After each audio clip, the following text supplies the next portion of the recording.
گناہوں سے مجھ کو بچایا الہی، بری عادتیں بھی چھڑایا الہی، بری عادتیں بھی چھڑایا الہی۔ پیارے پیارے اسلامی بھائیو، ایک حدیث شریف کا یہ مضمون ہے۔ حضرت ابو ہریرہ رضی اللہ تعالیٰ عنہ فرماتے ہیں کہ ایک مرتبہ سرکار نامدار تو عالم کے سردار، نبیوں کے سالار صلی اللہ تعالیٰ علیہ وسلم نے ارشاد فرمایا، اے ابو ہریرہ، کیا میں تمہیں دنیا نہ دکھاؤں؟ عرض کیا ضرور دکھائیے۔ چنانچہ ہم ایک جگہ پہنچے، وہاں کچھ انسانی کھوپڑیاں اور کچھ چیتڑے بکھرے پڑے تھے، غلاظت کا ڈھیر بھی تھا۔ ان بوسیدہ ہڈیوں کی طرف اشارہ کرتے ہوئے فرمایا کہ اے ابو ہریرہ رضی اللہ تعالیٰ عنہ، یہ کھوپڑیاں انسانی کھوپڑیاں ہیں اور ان میں بڑے بڑے منصوبے ہوتے تھے۔ یہ بھی بہت کچھ منصوبے بناتے تھے لیکن ان کی امیدیں پوری نہ ہوئی، اور آج یہ کھوپڑیوں کی صورت میں ہیں۔ اور یہ ہڈیاں، یہ ان کی سواریوں کے جانور کی ہڈیاں ہیں جنہیں تم دیکھ رہے ہو، اور یہ چیتڑے ان کے بیش قیمت لباس ہیں جنہیں آج ہوا ادھر ادھر اڑائے پھر رہی ہے، اور یہ غلاظت کا ڈھیر ان کے عمدہ اور لذیذ کھانے ہیں۔ بس اے ابو ہریرہ، یہ ہے دنیا، اس پر جتنا رونا ہے رو لو۔ سیدنا ابو ہریرہ رضی اللہ تعالیٰ عنہ فرماتے ہیں کہ میں اور دوسرے صحابہ کرام جو موجود تھے، ہم سب بہت روئے۔ صحیح بھائیو، آپ نے دیکھا کہ انسان کتنا اکڑا اکڑا پھرتا ہے، مگر اس کی اوقات اسے نہیں بھولنی چاہیے کہ انسان چاہے کتنے ہی حسن و جمال کا پیکر، اس کی ابتدا ایک گندا قطرہ جبکہ اس کا انجام سڑا ہوا مردہ جس کو دیکھ کر لوگ ہیبت کھا جائیں۔ حضرت سیدنا عمر بن عبدالعزیز رضی اللہ تعالیٰ عنہ کے وصال شریف سے تقریباً ایک ہفتے پہلے کا ایک عبرت ناک واقعہ سماعت فرمائیں۔ آپ ایک جنازے کے ہمراہ تشریف لے گئے، مگر قبرستان پہنچ کر ایک جگہ الگ ہو کر بیٹھ گئے اور گہری سوچ میں ڈوب گئے۔ کسی نے عرض کیا، یا امیر المومنین، آپ تو اس جنازے کے سرپرست تھے، آپ ہی یہاں الگ آ کر بیٹھ گئے؟ سیدنا عمر بن عبدالعزیز رضی اللہ تعالیٰ عنہ نے فرمایا، ہاں، بات یہ کہ مجھے قبر نے آواز دے کر پاس بلا لیا، اور وہ قبر مجھے کہنے لگی، اے عمر بن عبدالعزیز، آپ مجھ سے یہ سوال کیوں نہیں کرتے کہ میں اپنے اندر آنے والوں کے ساتھ کیا معاملہ کرتی ہوں؟ تو میں نے اس قبر سے کہا کہ بے شک تو مجھے بتا۔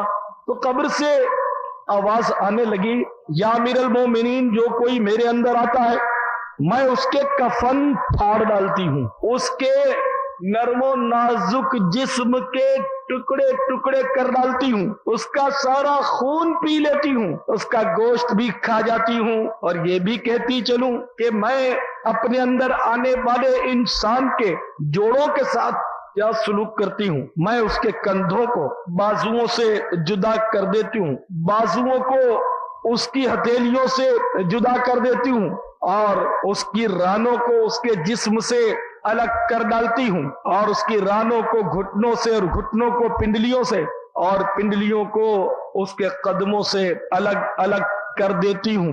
اتنا کہنے کے بعد امیر المؤمنین سیدنا عمر بن عبدالعزیز رضی اللہ تعالیٰ عنہ پر گریہ طاری ہو گیا، اور روتے ہوئے نصیحت کے مدنی پھول لٹانے شروع کیے کہ اے بھائی، اس دنیا میں بہت تھوڑے وقت کے لیے قیام کرنا ہے، مگر اس کا دھوکہ بہت زیادہ ہے۔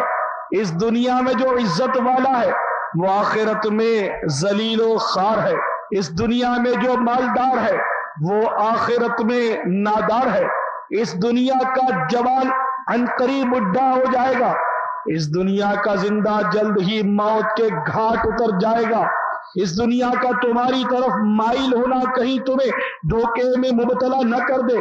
کیا تم نہیں دیکھتے کہ یہ دنیا فوراً منہ پھیر لیتی ہے؟ سخت احمق و نادان ہے وہ شخص جو دنیا کے دھوکے میں آ جائے۔ کہاں ہے اس دنیا کے عشاق جنہوں نے اس دنیا میں بڑے بڑے شہر آباد کیے، بڑی بڑی نہریں جاری کی، خوشنما باغات لگائے، آہ چند روز اس دنیا میں برت کر سب کچھ چھوڑ کر دنیا سے چل دیے. وہ اپنی صحت مندی پر پھولے نہ سماتے تھے. اپنی صحت پر مغرور ہو کر وہ گناہوں میں پھنس گئے. کثرت مال کی وجہ سے لوگ ان پر رشک کیا کرتے تھے, لوگ ان سے جلتے تھے, مگر وہ خوب مال کماتے تھے اور راہ مال میں آنے والی ہر رکاوٹ ہنسی خوشی برداشت کر لیتے تھے. مگر اب ان مالداروں کو دیکھ لو کہ خاک نے قبر میں ان کے خوبصورت جسموں کا کیا حال کیا.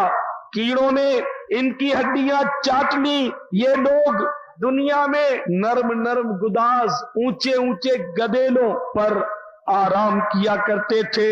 ہر وقت نوکروں اور ملازموں کا ہجوم رہتا تھا. عزیز و اقربا, دوست و احباب ہر وقت خدمت میں حاضر رہا کرتے تھے. لیکن اب قبر میں تنہا پڑے ہیں. کسی مالدار کی قبر پر کھڑے ہو کر پوچھو کہ اے بھائی مالدار, قبر میں تیرے مال نے تجھے کیا کام دیا؟ اور کسی غریب و نادار کی قبر پر سوال کرو کہ اے بھائی غریب, تیری غربت نے تجھے تربت میں کیا نقصان پہنچایا؟ ان کی زبان کی حالت دریافت کرو جو ہر وقت چہکتی رہتی تھی. ان کی آنکھوں کو دیکھو جو ہر طرف دیکھتی رہتی تھی. ان کی نرم گداز حسین چمڑیوں کا حال دریافت کرو. ان کے حسین اور دلربا چہرے کی معلومات کرو. ان کے نرم و نازک بدن کہاں گئے؟ اور قبر کے کیڑوں نے ان سب کا کیا حشر کیا؟ آہ ان کے رنگ قبر میں سیاہ ہو گئے. کیڑوں نے سارا گوشت کھا لیا اور ان کے منہ پر مٹی ڈال دی. ان کے اعضاء کو الگ الگ کر دیا, جوڑ توڑ کر رکھ دیے. کہاں ہیں ان کے وہ ملازم جو ہر وقت گھنٹی بجنے پر جی صاحب جی حضور کر کے حاضر ہو جایا کرتے تھے؟ کہاں ہیں ان کے کوٹھی اور بنگلے؟ کہاں ہیں ان کی عمدہ سواریاں؟ کہاں ہیں ان کی نوٹوں کی گڈیاں جن کو گن گن کر رکھتے تھے ان کے جانثار ساتھیوں نے؟ ان کی قبر میں کوئی گدیلا نہ بچھا دیا, کوئی قالین ہی بچھا دیا ہوتا, یوں ہی زمین پر ڈال دیا. کوئی کھانے کا توشہ دان ساتھ دے دیا ہوتا, کوئی تکیہ سرانے رکھ دیا ہوتا, کوئی پھولوں کے گملے اندر سجا دیے ہوتے. اب وہ اپنی قبر میں بالکل اکیلے پڑے ہیں. گھپ اندھیرا ہے. ان کے لیے رات اور دن اب یکساں ہے. نہ یہ اپنے دوستوں سے ملاقات کر سکتے ہیں, نہ کسی کے پاس جا سکتے ہیں, نہ کسی کو اپنے پاس بلا سکتے ہیں. کیسے کیسے نرم و نازک جسم والے مرد و عورت آج ان کے جسم بوسیدہ ہیں, ان کے اعضاء ایک دوسرے سے جدا ہیں, ان کی آنکھیں نکل کر رخساروں پر بہ گئی, گردن دھڑ سے الگ ہو گئی, منہ میں پیپ بھرا ہوا ہے اور سارے جسم میں کیڑے چل رہے ہیں. جہاں یہ اس قسم پرسی کے عالم میں پڑے ہیں, ان کی بیویوں نے دوسرے نکاح کر لیے اور ان کے وارثوں نے مکان پر قبضہ کر لیا اور ان کے خون پسینے کی کمائی کو آپس میں تقسیم کر لیا. مگر بعض خوش نصیب ایسے بھی ہیں جو اپنی قبروں میں مزے لوٹ رہے ہیں, اور یہ وہی لوگ ہیں جنہوں نے اس دنیا فانی میں اپنی آخرت باقی کے لیے کچھ تیاریاں کی اور اس دنیا میں آخرت کو یاد رکھا اور دنیا سے رخصت ہونے سے پہلے اپنی قبر و آخرت کی بہتری کے لیے تیاری کر لی. آئے وہ نادان شخص جو کل ضرور قبر میں جائے گا. آخر تجھے کس بات نے دنیا کے دھوکے میں مبتلا کر رکھا ہے؟ کیا تو یہ سمجھ بیٹھا ہے کہ یہ کمبخت بے وفا دنیا تیرے ساتھ سدا رہے گی؟ کیا تجھے یہ امید ہے کہ تو اس دنیا میں ہمیشہ رہے گا؟ یاد رکھ, تیرے یہ وسیع و عریض مکانات, تیرے خوشنما باغات اور تیرے لہلاتے کھیت, تیرے نرم گداز بستر, تیری سردی گرمی کے لباس, یہ تمام کے تمام یک دم رکھے رہ جائیں گے اور ملک الموت سیدنا اسرائیل علیہ السلام آ کر اچانک مسلط ہو جائیں گے، دنیا کی کوئی طاقت انہیں ہٹا نہ سکے گی، پسینوں پر پسینے آ رہے ہوں گے، شدت پیاس سے نزا کی سختیوں میں کروٹیں بدلتا رہ جائے گا۔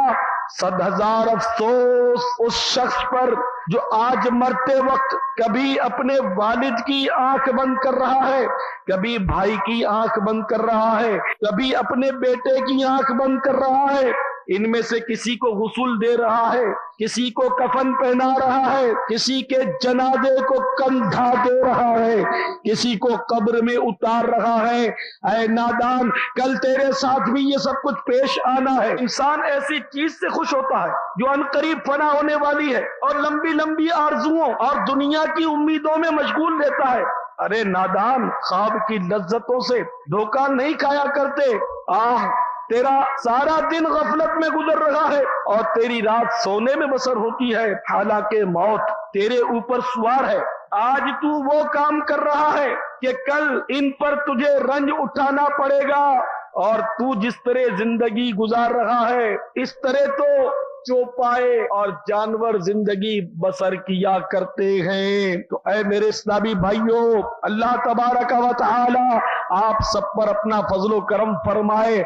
آپ اچھی طرح غور کیجئے کہ جس طرح آج کسی کو نہلا رہے ہیں، کسی کو کفنا رہے ہیں، کسی کو کندھا دے رہے ہیں، کسی کو قبر کے گڑھے میں اتار رہے ہیں، اسی طرح سب کچھ ہمارے ساتھ بھی ہونے والا ہے۔ تو اے میرے بھائیوں، آپ بتائیے کہ جس کے ذہن میں یہ تصور راسخ ہو جائے کہ میرا انجام یہ ہوگا، وہ اس دنیا میں کیسے جی لگائے گا؟